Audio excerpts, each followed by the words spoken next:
Buenas noches, señoras y señores. Nuestras sociedades contemporáneas rebosan literalmente de grupos de presión cuyo objetivo es el de imponerse sobre el conjunto de la población. Esos grupos de presión actúan siempre con un mismo patrón, empezando por victimizarse y terminando por excluir a todo aquel que no se doblegue ante sus propósitos. Han logrado la cada vez menos increíble hazaña de convertirse en verdugos mientras nos hacen creer que son las víctimas, y mediante la patologización de toda disidencia, adhiriendo a esta el sufijo fobia, han terminado por hacernos olvidar las más elementales nociones de lo que significa la libertad. Y hoy no estamos hablando del lobby que todos ustedes creen, les hablamos de animalismo y de veganismo.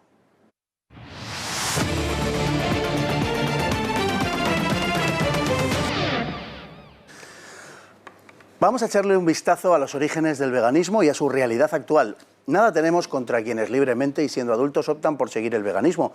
Todo tenemos contra quienes tienen por todo propósito, dictarnos cómo hemos de vivir, incluyendo cuál debe ser nuestra dieta. Por ahí algunos no pasamos.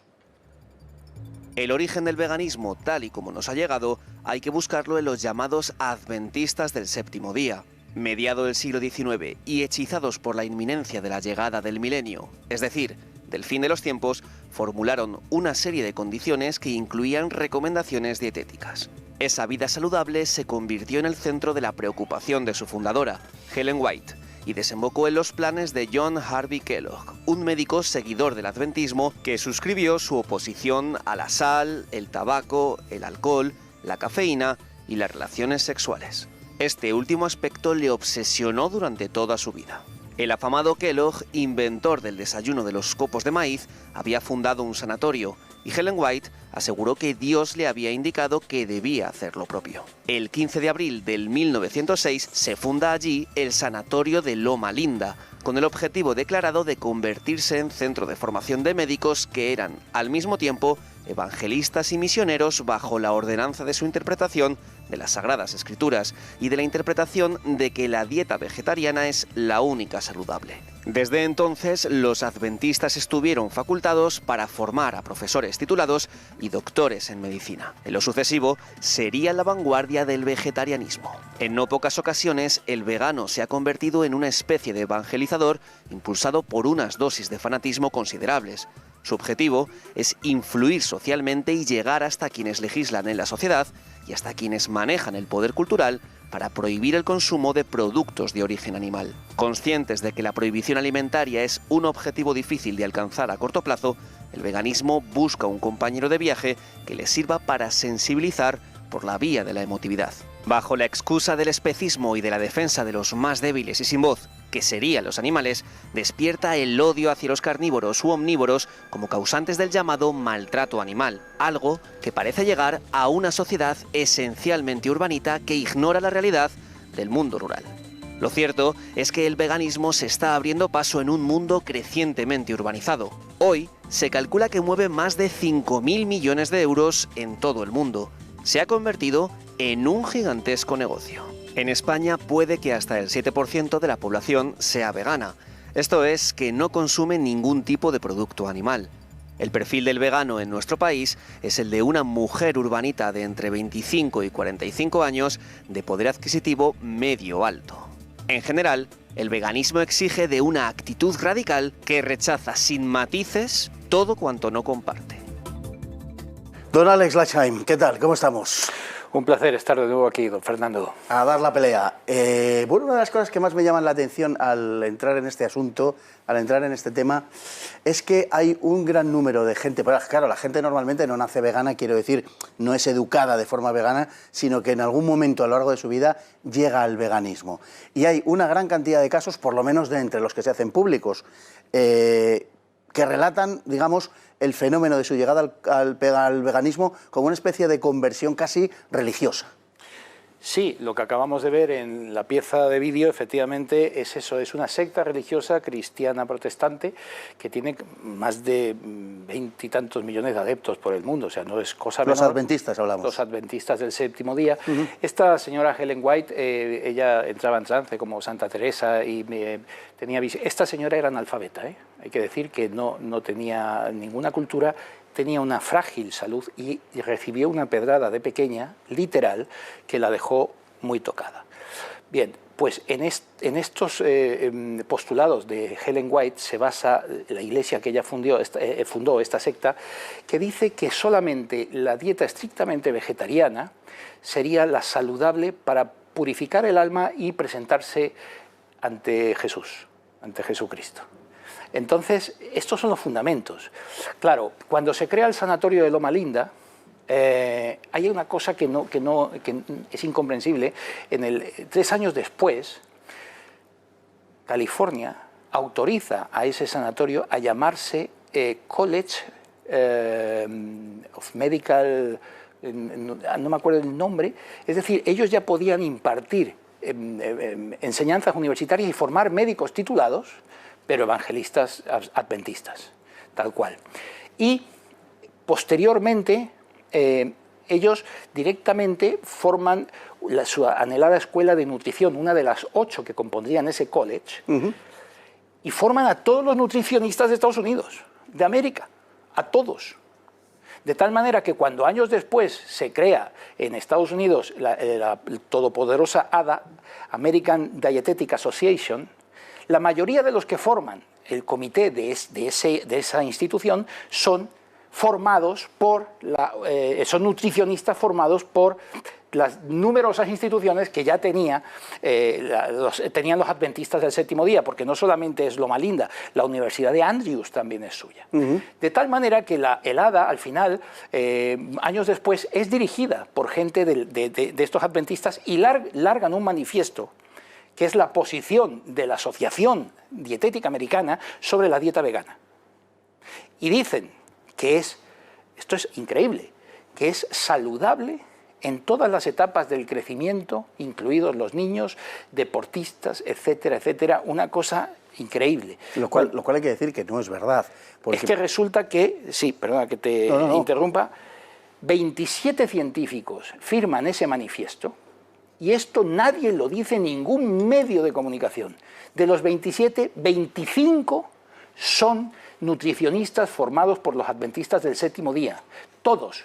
William Gregg, todos, o sea, hasta la directora. Todos son adventistas del séptimo día y se utiliza ese documento como bandera ante universidades, instituciones científicas, la propia OMS, que te enarbola y te dice, no, es que el ADA, que ahora hoy se llama AND, American Nutrición y Dietética, dice, avala que la dieta vegana es totalmente saludable. Lo cierto es que no ha pasado el suficiente número de años desde que se impuso esta moda del veganismo para que la ciencia pueda a largo plazo establecer la investigación de cuáles son los efectos de esta dieta cuando se te acaban las reservas en el cuerpo humano. Ya se saben algunos efectos perniciosos, como por ejemplo son las caídas y malformaciones dentales. Esto ya se está comprobando.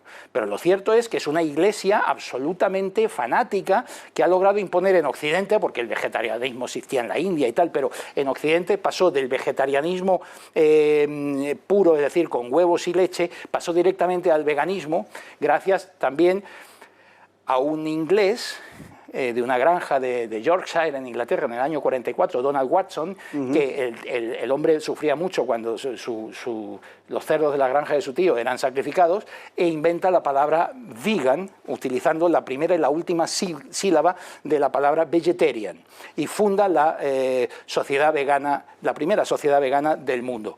Y este tipo logra el aval científico, ¿de quién? Del ADA, que le ampara ya. Es decir, yo sí, el veganismo queda impuesto, formado, pero es que me avala detrás la ciencia. Y entonces resulta que luego viene un psicólogo, filósofo, Richard Ryder, en el 1970, y se saca de la chistera la palabra especismo. Y luego, posteriormente, llega el señor Peter Singer, en el año 73, con su libro Liberación Animal, y junta todo, veganismo, especismo, y ya la cosa se... Especismo hay que decir, por si alguien a estas alturas todavía no lo sabe, que es una especie de racismo que aplicaríamos los seres humanos al resto de animales, o como ellos dicen, a los animales no humanos. No humanos, exactamente, sí.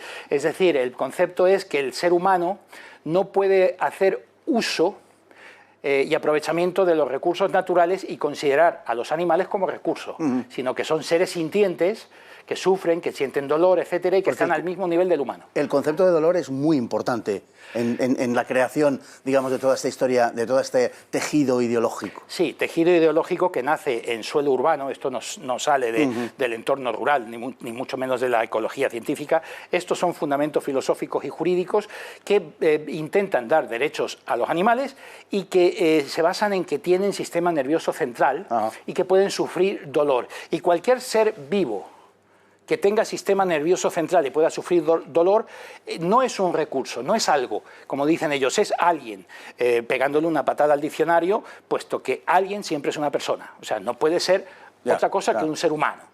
Sin embargo, no es algo, es alguien. Bueno, pues resulta que estos fundamentos filosóficos y jurídicos urbanos que cada día cogen más fuerza, aunque te tengo que decir que aquí hemos dicho que en España es puede que un 7%, pero a nivel mundial es una minoría de menos de un 1%. O sea, no estamos hablando, una minoría muy ruidosa, pero una minoría que ni por supuesto tiene poder ni voz ni voto, lo que pasa es que intenta imponer por el populismo sus postulados. Bueno, pues esta cuestión del especismo, fíjate qué curioso que nosotros, por ejemplo, está comprobado que los noniceptores, es decir, los receptores neuronales del dolor, están presentes incluso en criaturas minúsculas, gusanos de menos de 1 milímetro a veces, que son parásitos del hombre en algunos casos. Es decir, ¿quién tiene más derechos? ¿El ser humano o los parásitos que le invaden? Miedo me da la contestación que pueden dar algunos. Si nos permite un momento, don Alex, vamos a ver, al hilo de los disparates y de las cuestiones grotescas que nos plantean ciertos sectores de este animalismo, vamos a ver aquella historia del gallo violador. ¿Se acuerda usted? Sí, pues vamos a recordarla. El tema del gallo violador. Sí, utilizamos la palabra violación. ¿Por qué? Porque si partimos de la base que una violación es un abuso no consentido, las gallinas también lo sufren. Nosotros no hacemos diferencia alguna entre una gallina, una vaca, una cerda o una humana. Entonces, vemos que las gallinas que están aquí en el santuario sufren si las montan, las separamos y ya está, porque ninguna gallina tiene por qué sufrir y no es necesario. Se supone que esto va en serio. Sí, ellas son fanáticas, estas son del santuario de Osor en Girona y sí, son fanáticas de esto. La verdad es que son lo dicen en serio, pero dentro del colectivo vegano y animalista les cruje. O sea, están tan radical la postura que incluso los propios veganos y animalistas no las quieren como representantes de su movimiento, porque es que, en fin, se cae por su propio peso. Ahora están que si las vacas la violan también, están... Hay que decir que estas personas que viven en estos santuarios, nos crucificarán por esto, Fernando, la cadena no se hace responsable de lo que digan sus colaboradores, ¿no? Se dedican a vivir del llanto y de la pena. Todos estos santuarios viven de animales la mayoría de las veces, o que es mentira la historia que cuentan de ellos, o que directamente han sido robados, es decir, casos de cuatrerismo, y piden dinerito por ello, apadrinamientos, PayPal, crowdfunding, teaming, merchandising de todo tipo, voluntarios que no pagan la seguridad social en ninguno de esos santuarios, y con eso se hace un negocio redondo, que es... como lo que ellos critican, como un zoo, lo que pasa es que no cobran la entrada directamente. Y la gente de buen corazón, que se cree la historia del cerdito maltratado, de la vaca o de la gallina violada por el gallo, automáticamente da su dinero, el poco que tienen, a estas causas, 1 eurito, 2 euritos, y viven de la ingenuidad y del buen corazón de la gente que sufre por el maltrato animal. Maltrato que es, esto es un cajón desastre, la palabra maltrato, o sea, cualquier cosa es maltrato. Hace poco hemos visto una diputada de Andalucía, de Podemos, que considera que incluso montar a caballo es maltrato animal. Lo hemos visto todo. Y lo peor es que esto de verdad que interfiere con las causas reales de maltrato animal. Por ejemplo, estaba leyendo acerca del abandono de perros que se está produciendo, que es absolutamente real y que es intolerable, un abandono de perros con carácter masivo después de la pandemia, cuando ha terminado el confinamiento de la pandemia, porque los perros han servido para, digamos que como pasaporte para salir a la calle, y también en ocasiones pues como un regalito que se le hacía al niño por una gracia, en fin, para que estuviera acompañado en el confinamiento. efectivamente van al niño o a un adulto, pero quiero decir que esto también está pasando a la vez, y el hecho de que haya gente que vuelva grotescas estas cosas, pues no beneficia precisamente a las causas justas, digamos. Y además aprovecha todo esto del maltrato animal y de los perros y gatos para atacar a colectivos como es nuestro medio rural y esa España vaciada. Esa España vaciada que cada día se va a vaciar más si se hace caso a estos fanáticos, eso está claro, porque ellos no toleran ninguna relación hombre-animal en el que el hombre esté por encima del animal. Claro. O sea, ni caballos, ni vacas, ni cerdos, ni gallinas, ni nada, ni siquiera razas domésticas de perros y gatos. Ellos están por la abolición de las razas domésticas y que no exista directamente la mascota. Entonces, esto del maltrato animal hace mucho daño porque, por ejemplo, se aprovechan para atacar al mundo de la caza, ¿no? O de la pesca.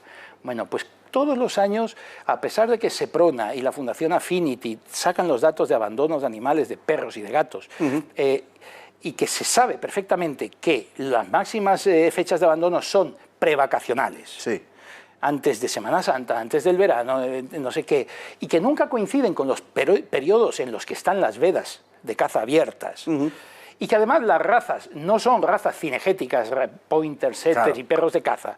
A pesar de esto, de que y además el Seprona, bueno, tendrá los datos oficiales, pero la Fundación Affinity saca los datos de las protectoras directamente. Pues con todo y con eso no se les cae la cara de vergüenza de mentir directamente a la ciudadanía y seguir diciendo año tras año, este año también, que los galgos se ahorcan en España como hacía 100 años y que los perros de caza son abandonados, los galgos son maltratados, pero una y otra vez la misma bola de nieve de Goebbels del principio sexto, el principio de orquestación. Miente que algo queda. Pero todo es para atacar a la caza, es decir, lo utilizan de forma instrumental. No es otra cosa. Sí. El veganismo, en definitiva, yendo a los datos, es un lujo caro, es de clase media alta y urbanita, y además es, como digo, es una especie de lujo, vamos, porque la comida vegana es una comida que no es accesible a todos los públicos. Primero es caro. O sea, tú, si quieres comer esto, pues entre un papel normal y un papel reciclado, el reciclado es más caro. Pues esto es lo mismo, o sea, como la agricultura ecológica y la agricultura normal es más cara, la ecológica pues esto todavía más caro, porque es una cosa hecha para minorías. Entonces esto solamente se puede dar en las grandes ciudades. Y es una dieta absolutamente artificial, totalmente artificial, porque tú tienes que suplementarte para todo. Claro. O sea, tú no puedes sacar, por más que ellos digan y pataleen, por más que digan, el 95% de los vegetales de este planeta son venenosos para el ser humano. Y el ser humano no puede digerir los vegetales más que unos pocos que ha domesticado. Algunas frutas silvestres, etc. Algunas verduras silvestres y poco más, porque nuestro sistema digestivo no está preparado para eso. Entonces, esta dieta tiene muchas carencias, evidentemente, y tienen que suplementarse. Y estos suplementos son artificiales, en forma de pastillas, de cápsulas, no te lo venden, o sea, no es una dieta natural.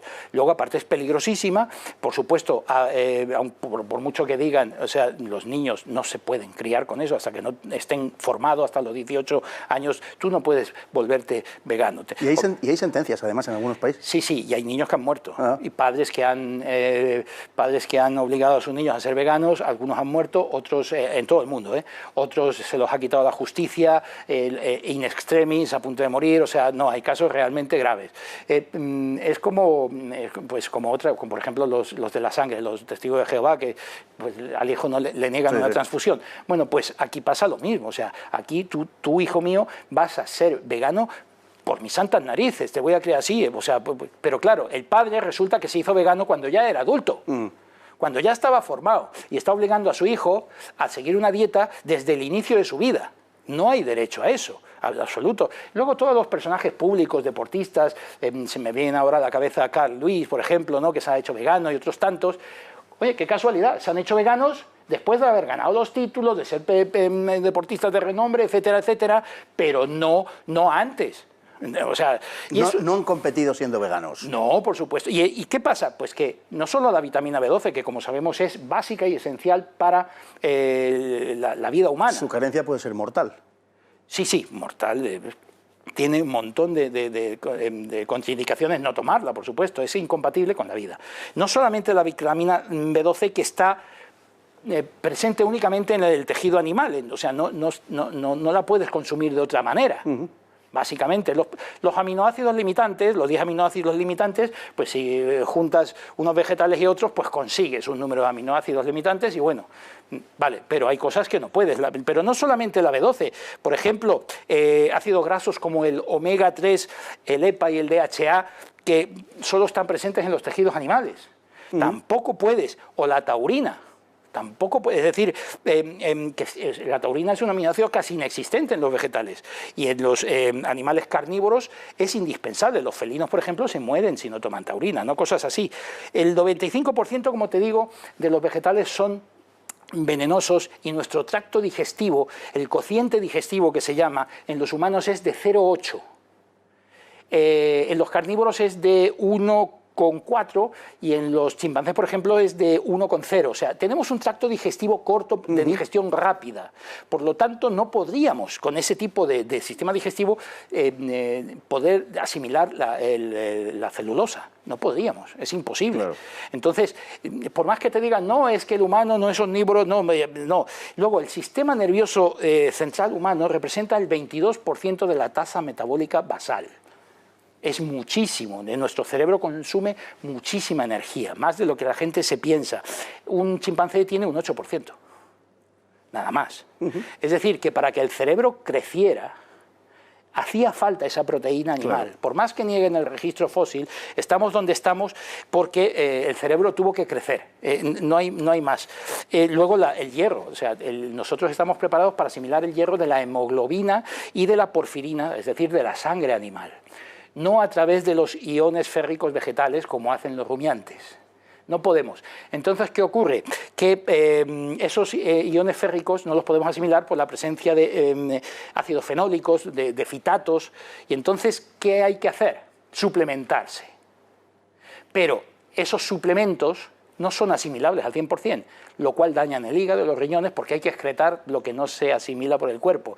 Y así podríamos seguir eternamente hablando de las negatividades de esta dieta vegana, que ellos hablan no de dieta sino de filosofía de vida. Entonces ellos al final han admitido ya últimamente que bueno, que la dieta vegana puede que no sea tan saludable, pero oye, es respetuosa con el planeta y ningún animal sufre, y que lo veamos por ese camino, por ese lado, que bueno, que es buena por eso, no porque sea saludable. Y el problema viene justamente cuando no se trata de una elección personal, sino de una filosofía, de una forma de entender el mundo que se quiere imponer a los demás. Eso es justamente lo que vamos a ver a la vuelta de publicidad.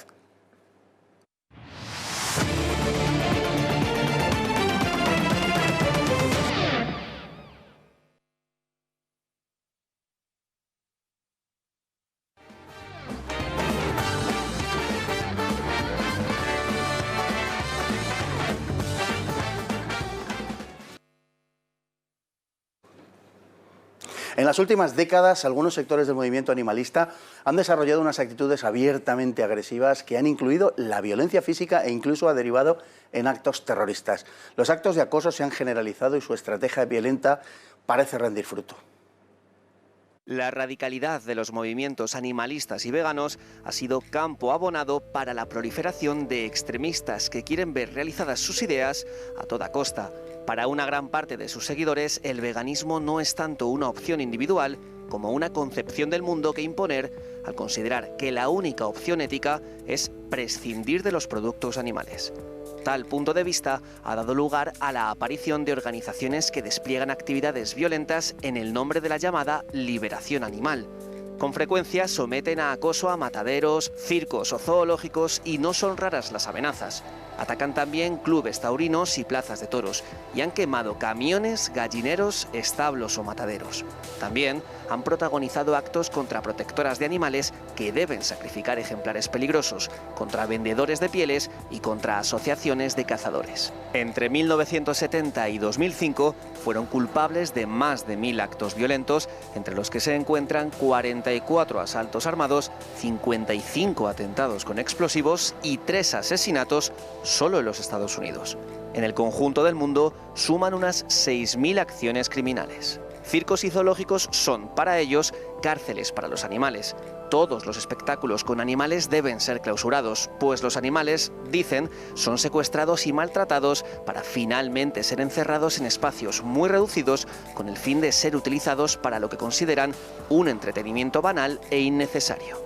El trato que hoy se da a los animales en zoos y circos dista mucho de lo que las asociaciones animalistas denuncian, pero eso no les disuade lo más mínimo. Lo cierto es que su ideología se está abriendo paso a nivel oficial, y no son pocos ya los organismos que legislan regulando en el sentido que exigen los animalistas. En varios municipios, entre ellos Madrid, se prohibió el uso de animales salvajes en los circos. En España, los animalistas han protagonizado frecuentes casos de acoso en la vía pública contra los circos y hasta han abierto jaulas soltando animales salvajes. En una ocasión al menos trataron de abrir el recinto de los tigres y leones, algo que estuvieron a punto de conseguir, y permitir que los animales deambularan por las calles. De hecho, lo consiguieron con unos toros. En otra ocasión, agredieron a un domador hasta dejarlo inconsciente y se encadenaron para no dejar pasar al público, además de destrozar caravanas de los trabajadores del circo. Estaban realizando las pintadas en el tráiler de la publicidad, donde nos llaman esclavistas. Yo intenté con el móvil grabar para luego poder denunciarlo, y en ese momento 4 personas se echaron encima mío, golpeándome, diciendo que esto me pasa por esclavista, y se llevaron mi teléfono. Los animalistas no son unos meros amantes de los animales como a veces se pretende, sino que defienden posiciones ideológicas perfectamente caracterizadas.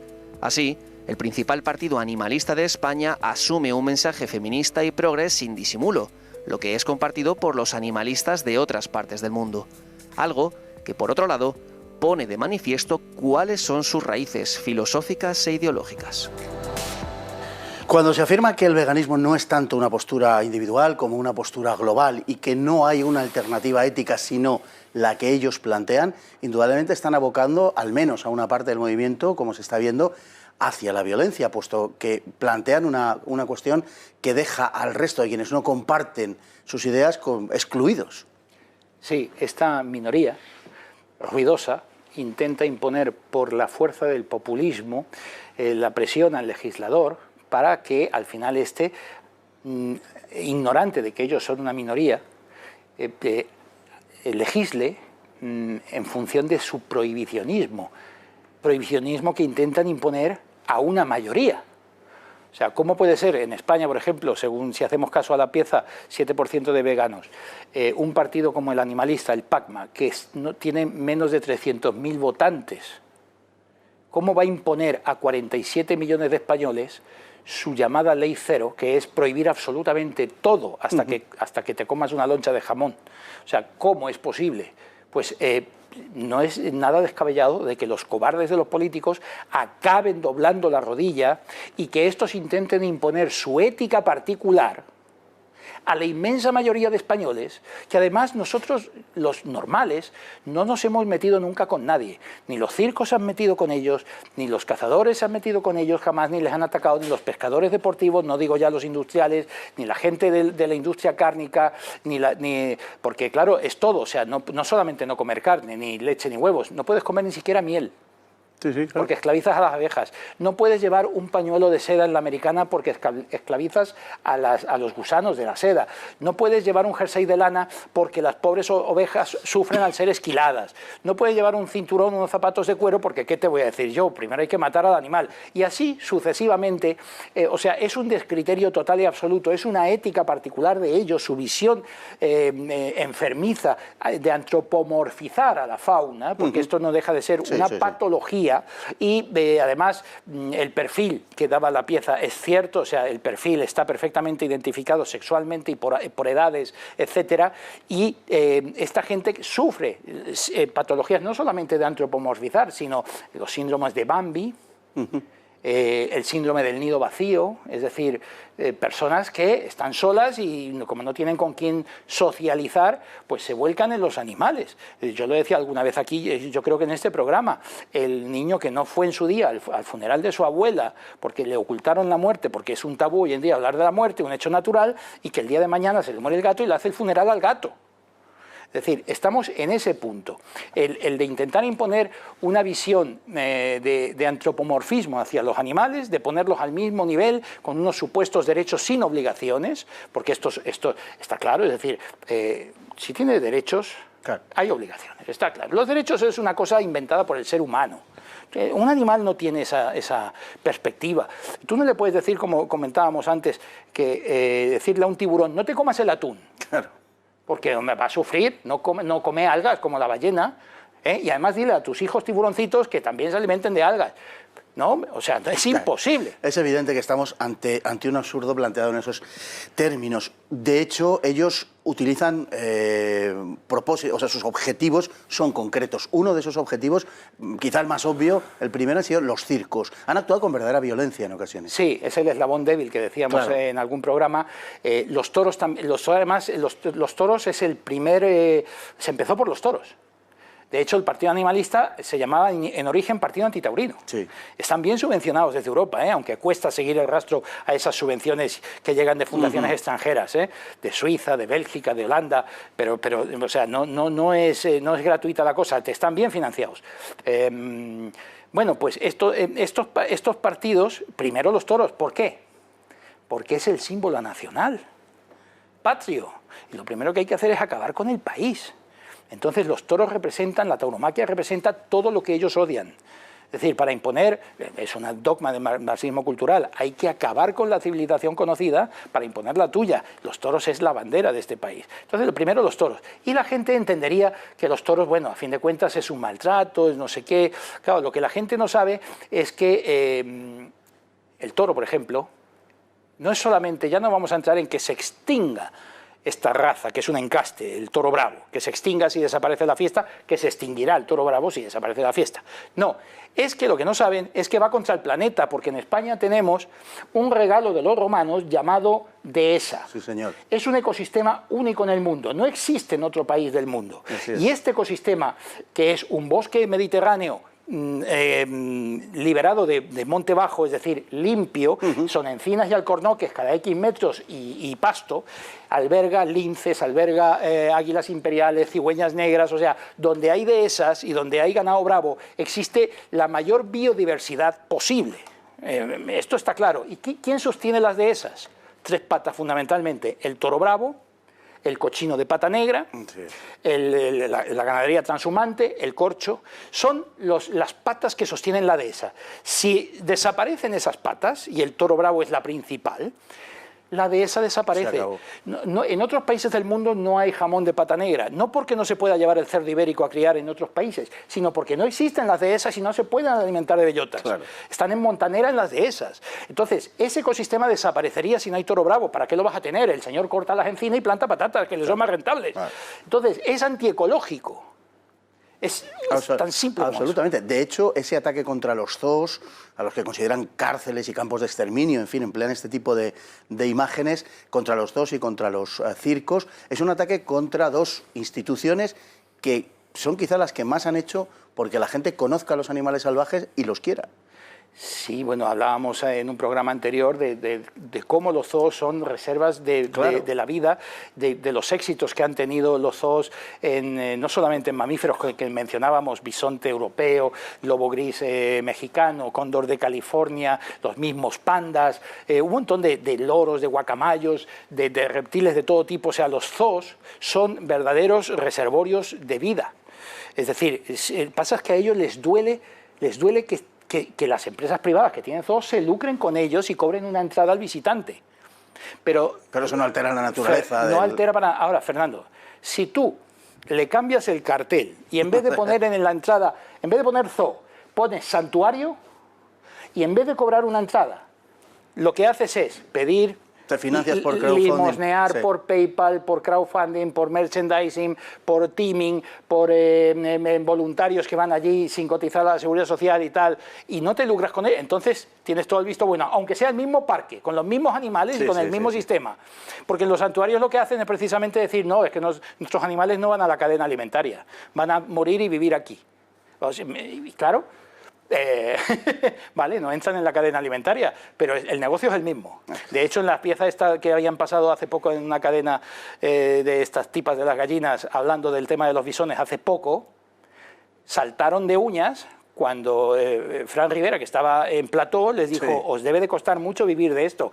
Saltaron como tigres con las uñas, saltó la chica esta del vídeo de los gallos violados diciendo que eso era mentira, que cómo podía ser, que no sé qué, porque claro, les das donde duele. Es que tú hasta vives del mismo negocio, solamente que disfrazada. Y han llegado a cometer, como se ha comentado también, una gran cantidad de actos violentos, incluyendo asesinatos. Los sectores radicales del veganismo que han decidido en algunos casos empuñar las armas. La violencia está en los genes del movimiento eco-vegano animalista, EVA, eco-vegano animalista. Como decía la pieza, no ya cientos, miles, no se numeran por cientos, sino por miles los actos delictivos de ecoterrorismo que desde los años 60 hasta el día de hoy el movimiento ha realizado fundamentalmente a base de bombas y a base de quemar, o sea, les gusta mucho el fuego, como al Ku Klux Klan. Mira, te voy a decir que te lo voy a leer para no equivocarme en los datos, porque luego te crucifican si no. James F. Yarbough, que es el director de la sección de terrorismo nacional de la División de Contraterrorismo del FBI, ¿vale?, catalogó en su día el movimiento EVA, eco-vegano animalista, como una de las 10 principales amenazas terroristas del mundo.